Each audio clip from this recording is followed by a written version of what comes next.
ये कहानी है रामपुर के लोगों की। रामपुर के लोगों की जिंदगी पहले तो बहुत अच्छी थी, पर कुछ दिनों से वहां के सेठ की केदारनाथ की पुश्तैनी हवेली से किसी के दर्द से चीखने की आवाज आ रही है। वहां रहने वाले लोग इस आवाज को सुनने के बाद सेठ केदारनाथ से इस बारे में बात करने के लिए उनके घर जाकर इस बारे में बात करने की कोशिश करते हैं। पर सेठ केदार क्या बात है? तुम यहाँ इस तरह से मेरे घर पर, वो भी गांव वालों के साथ? किसी तरह की परेशानी है क्या गांव में? नहीं सेठ जी, ऐसे परेशानी वाली तो कोई बात नहीं है। मैं तो बस आपसे बताने आया था कि आपकी पुश्तैनी हवेली से कुछ चिल्लाने और चीखने की आवाज़ें आ रही हैं। गांव वाले सभी के कानों तक ये आवाज़ें पहुंची हैं। पता नहीं आपको इस बारे में कुछ मालूम है भी या नहीं। ये क्या बोल रहे हो तुम? अजीब अजीब सी आवाज़ें सुनाई दे रही हैं। भाई हमने तो पहले कभी नहीं सुना। शंकर, हमें यहाँ इतने साल हो चुके हैं रहते हुए, पर हमने कभी ऐसा कुछ भी नहीं सुना। नहीं सेठ जी, शंकर बिल्कुल सही बोल रहा है। आवाज़ें हमने भी सुनी हैं, गांव के सभी लोगों ने सुनी हैं। इस वजह से ही हम यहाँ आए हैं। हमें ऐसा लगता है कि आपकी पुश्तैनी हवेली में कोई कैद हो रखा है। किसी के रोने चीखने की आवाज़ें आती रहती है। हम चाहते हैं कि आप जाएं उस हवेली में और पता लगाने की कोशिश करें कि आखिर बात क्या है। जी सेठ जी, मैं भी बस यही बोल रहा था। राधा आंटी बिल्कुल सही बोल रही हैं। आपको एक बार जाकर उस हवेली में देखना चाहिए कि आखिर ऐसी आवाज़ें क्यों आ रही हैं। ठीक है शंकर, अगर गांव वालों का यही कहना है तो फिर मैं उस घर में जाकर ज़रूर पता लगाने की कोशिश करूँगा कि आखिर बात क्या है। तब तक आप दोनों जाएं। मैं ये काम सुबह के वक्त ही करूँगा। अभी बहुत रात होने वाली है। सेठ के मुंह से ऐसी बातें सुन के राधा और शंकर घर की ओर वापस आने लगते हैं। रात का वक्त काफ़ी हो चुका था। सेठ से दोनों बातें करके चले गए थे। सेठ इधर मन ही मन में सोचते हुए बहुत परेशान था। ये गांव को लोगों को आखिर हुआ क्या है? मेरी पुश्तैनी हवेली से आखिर ऐसे आवाज़ें क्यों आएंगी? ये गांव के लोग अगर आकर हर एक दिन इसी तरह से शिकायत कर रहे हैं तो इसका मतलब तो यही है कि ये झूठ भी नहीं बोल रहे। मुझे पता लगाने की कोशिश करनी है कि आखिर मांजरा क्या है। मैं कल ही वहां जाऊंगा। इस तरह सेठ अपने मन में सोचता है। रात का वक्त भी हो चुका था। सभी गांव के लोग सो जाते हैं। और उस हवेली से चीखने चिल्लाने की आवाज़ें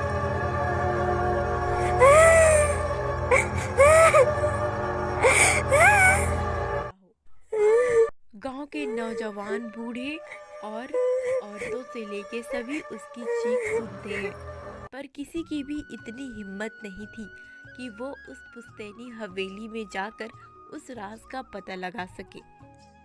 ये देखो, फिर से शुरू हो गई ये आवाज़ें। ये आवाज़ें किसी के दर्द से चीखने की लगती है मुझे।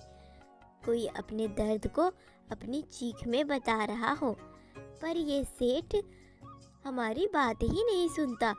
उसे एक बार जाकर देखना तो चाहिए कि कम से कम उसकी हवेली में हो क्या रहा है। पूनम बेटा, परेशान होने की ज़रूरत नहीं है। आज मैं और शंकर गए थे सेठ जी के पास और हमने सेठ जी से बात भी किया है इस बारे में। उन्होंने कहा है कि वो जाकर अपनी हवेली में देखने की कोशिश करेंगे और पता लगाएंगे कि आखिर ऐसी आवाज़ें क्यों आ रही हैं। अच्छा मम्मा, तब तो ये बहुत अच्छी बात है। बहुत दिनों से परेशान थी मैं इस चीख भरी आवाज़ को सुनकर। पता नहीं क्यों मुझे ऐसा लगता है कि किसी लड़की के दर्द से चीखने चिल्लाने की आवाज़ें हैं ये, और वो हमसे कुछ बताना चाहती है। पर रात के वक्त तो कोई वहाँ पर जाने की हिम्मत ही नहीं जुटा सकता। दिन के वक्त तो सेठ जी भी जाएंगे, पर सेठ जी जब दिन के वक्त उस हवेली में जाएंगे तो पता ही क्या चलने वाला है। गांव के सभी लोग जानते हैं कि ये आवाज़ें सिर्फ रात के वक्त ही आती हैं, तो सेठ जी को रात के वक्त ही वहाँ जाना चाहिए। पूनम बेटा, ये तुम कैसी बातें कर रही हो? अगर हवेली में कुछ ऐसा वैसा हुआ, किसी चुड़ैल का साया हुआ, तो सेठ जी का क्या होगा? हम इस तरह से सेठ जी को रात के वक्त हवेली में जाने नहीं कह सकते। उनकी जिंदगी का सवाल है, और ये तुम कौन सी बातें लेकर बैठ गई हो? चलो अब जाओ, चुपचाप सो जाओ तुम। ये आवाज़ें सिर्फ आज के लिए ही हैं। कल सेठ जी जाकर इन आवाज़ों के बारे में पता लगाएंगे, और ये आवाज़ें कल से नहीं होगी।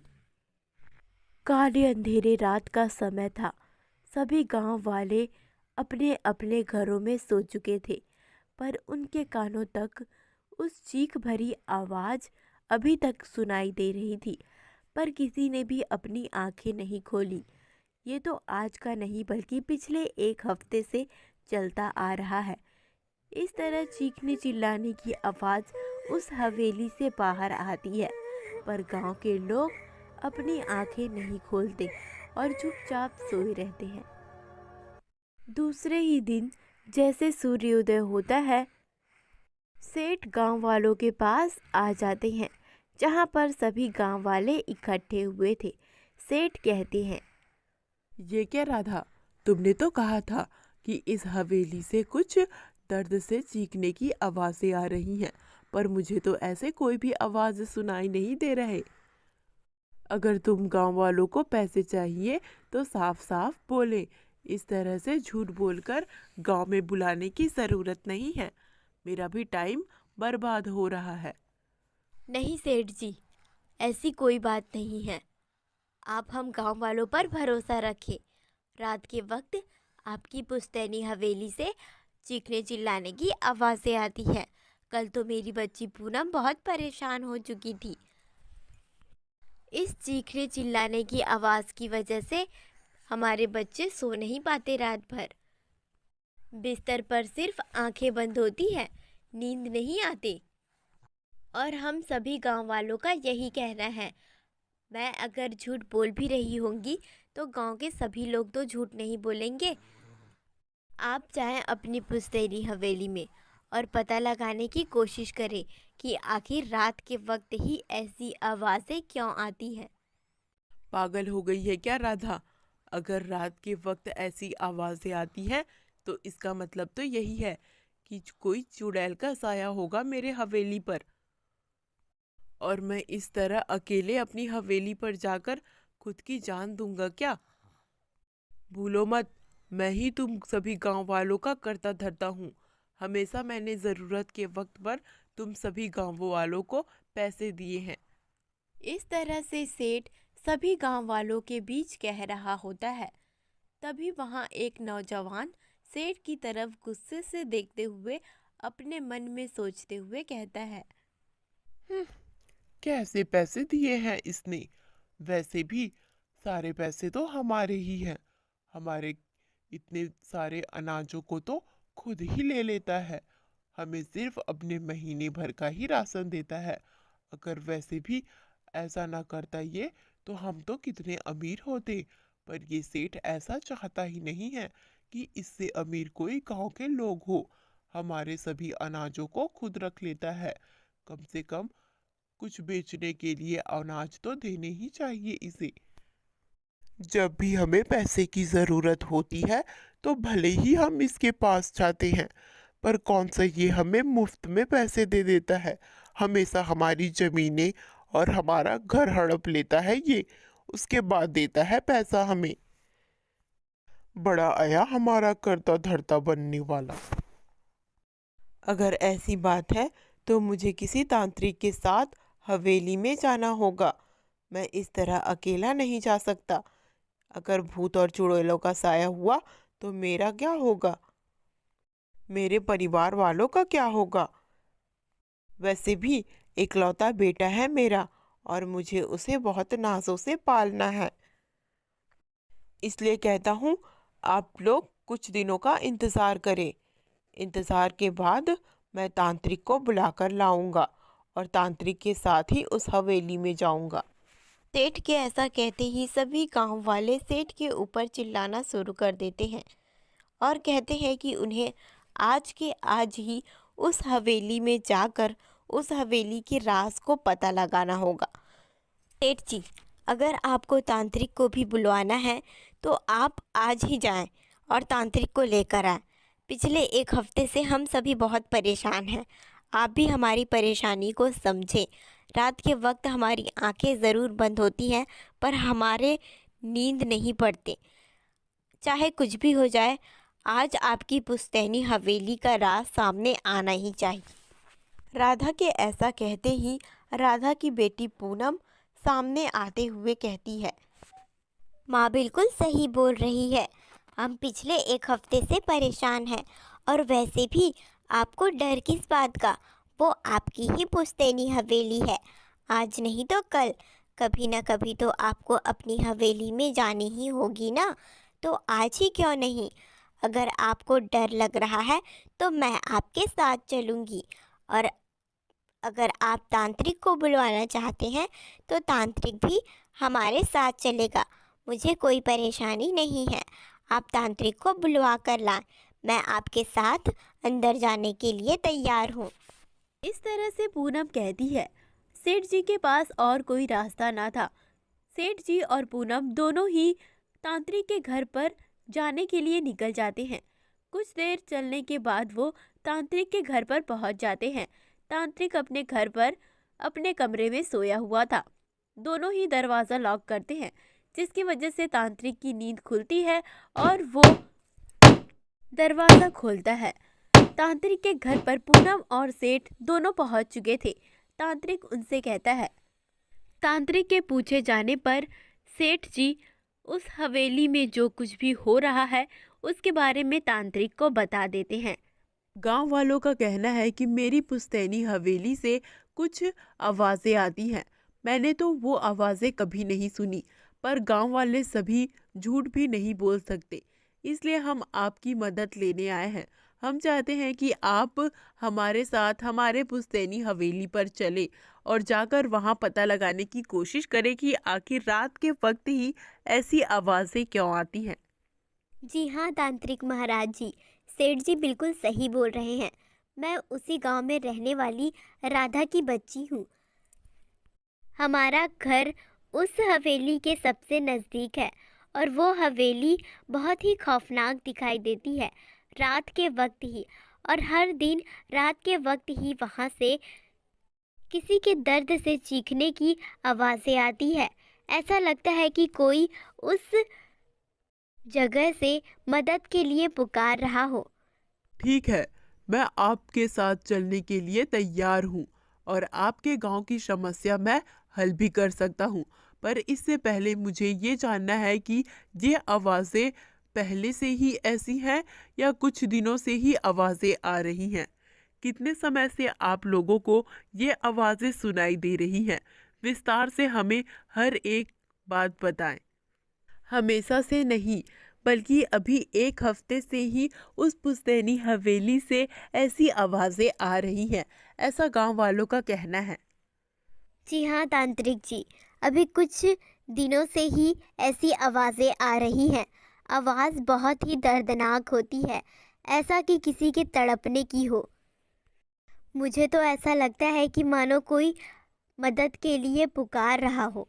इस तरह से पूनम हर एक बात और रात के हादसा के बारे में पूरा तांत्रिक को बता देती है कि किस तरह से चीख भरी आवाज़ें रात के वक्त सुनाई दे जाती है। और तांत्रिक भी उनके साथ उनके गांव आने के लिए तैयार हो जाता है।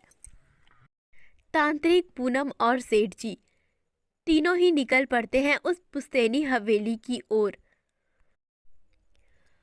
कुछ देर इसी तरह से आगे बढ़ने के बाद वो उस हवेली के पास पहुंच जाते हैं। हवेली बाहर से ही बहुत खौफनाक नजर आ रही थी। था तो दिन का वक्त, पर उसके बावजूद हवेली बहुत ही खौफनाक दिखाई दे रही थी। तांत्रिक, पूनम और सेठ जी तीनों ही उस हवेली के अंदर जाते हैं। अंदर कुछ भी नहीं था, ना ही किसी तरह की आवाज़ें आ रही थी।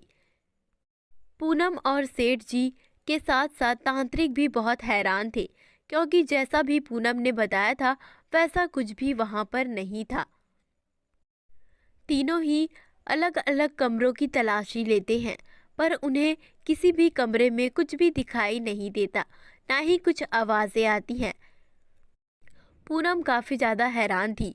रात के वक्त जो खौफनाक आवाज़ें उन्हें सुनाई दे रही थी, उसका पुश्तैनी हवेली में अभी नामो निशान भी नहीं था, जिसकी वजह से घबराहट के साथ पूनम कहती है, ये ये ऐसा कैसे हो सकता है? हमें तो रात के वक्त हमेशा से ही ऐसी खौफनाक आवाज़ें सुनाई देती है, पर अभी लगता है ये खौफनाक आवाज़ें सिर्फ रात के वक्त ही सुनाई देती हैं, दिन के वक्त नहीं। यही कारण है कि दिन के वक्त ही हमें कोई परेशानी नहीं होती, रात के वक्त ही हमें इस हवेली में आना होगा। अगर हम रात के वक्त ही इस हवेली में आएंगे तभी हम सच्चाई तक पहुंच सकते हैं। पागल लड़की, ये तुम कैसी बातें कर रही हो? रात के वक्त भला यहाँ कौन आएगा? मैं तो नहीं आने वाला। अगर तुम्हें आना है तो तुम आकर सच्चाई का पता लगा लेना, मुझे नहीं मतलब। अब दिन के वक्त आकर देख तो लिया है हमने, और अब क्या अलग से रात के वक्त भी आना होगा? मैं नहीं आ सकता रात के वक्त।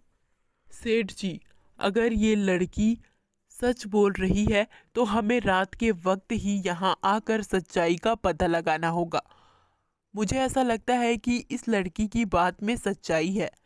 रात के वक्त ही इन्हें आवाज़ें सुनाई देती है, दिन के वक्त नहीं। तो दिन के वक्त यहाँ आने का कोई मतलब नहीं है। हमें आज रात ही यहाँ आकर सच्चाई का पता लगाना होगा। इसलिए अभी हमें चलना चाहिए। हम रात के वक्त यहाँ वापस आएंगे। ठीक है तांत्रिक जी, अब आप जैसा कहें। वैसे मैं तो कहता हूँ यहाँ आना मूर्खता होगा, मूर्खता। अगर दिन के वक्त ही ये हवेली इतनी खौफनाक दिख रही है तो रात के वक्त क्या होगा? इस तरह से सेठ जी कहते हैं, पर पूनम और तांत्रिक दोनों ही सेठ जी की बातों पर ज़्यादा ध्यान नहीं देते। तीनों ही उस हवेली से बाहर निकल आते हैं। तांत्रिक सेठ जी के साथ सेठ जी के घर पर चला जाता है, और इधर पूनम अपनी घर वापस आ जाती है। घर पर राधा पूनम के आने का इंतज़ार कर रही थी। जैसे ही पूनम घर पर आती है, राधा उससे कहती है, क्या हुआ मेरी बच्ची पूनम? वहाँ मिला या नहीं तुम्हें सबूत? मैं तो नहीं चाहती थी कि तुम उस हवेली में जाओ, पर तुम हो तो बहुत ज़िद्दी।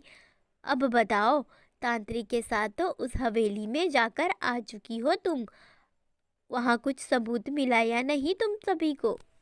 नहीं माँ, सबूत वबूत कुछ नहीं। अब हम रात के वक्त वहाँ जाने वाले हैं। दिन के वक्त हमें ना आवाज़ें सुनाई देती है, ना ही वहाँ कुछ था। रात के वक्त हमें आवाज़ें भी सुनाई देती हैं, और रात के वक्त ही वहाँ जाना सही रहेगा। हम रात के वक्त वहाँ जाकर ही सच्चाई का पता लगा पाएंगे। आज रात ही उस सच्चाई का पता लग ही जाएगा, क्योंकि आज रात ही तांत्रिक जी, मैं और सेठ जी वहाँ जाने वाले हैं। बस अब रात होने का इंतज़ार है। पूनम मेरी बच्ची, अगर सेठ जी और तांत्रिक को जाना है तो उन्हें जाने दो। वैसे भी वो हवेली सेठ जी की है। उस हवेली में जो कुछ भी हो रहा होगा उसके ज़िम्मेदार सिर्फ सेठ जी ही होंगे। तुम्हें वहाँ जाने की क्या ज़रूरत है? तांत्रिक और सेठ जी को ही जाने दो। वैसे भी मेरी एकलौती बच्ची हो तुम, मैं तुम्हें कुछ भी होते नहीं देख सकती। तुम मत जाना, सेठ जी को जाने दो। वैसे भी वहाँ अगर कोई चुड़ैल होगी भी तो वो काम तांत्रिक का होगा, और उनके साथ जाएंगे सेठ जी। तुम्हारी वहाँ क्या ज़रूरत? नहीं माँ, जाना तो होगा ही, क्योंकि अगर मैं नहीं जाऊंगी तो सेठ जी तो इतना ज़्यादा डर चुके हैं कि वो वहाँ जाने के लिए तैयार ही नहीं थे। वो तो तांत्रिक जी ने कहा इसलिए तैयार भी हो गए, नहीं तो वो रात के वक्त वहाँ तो जाना ही नहीं चाहते थे। और वैसे भी आप मेरी चिंता बिल्कुल मत करिए, मुझ पर भरोसा रखें। इस तरह से दोनों आपस में बातें कर रहे थे। शाम का वक्त हो चुका था और रात होने का इंतज़ार था। रात का वक्त भी हो जाता है, इंतज़ार खत्म हो जाती है।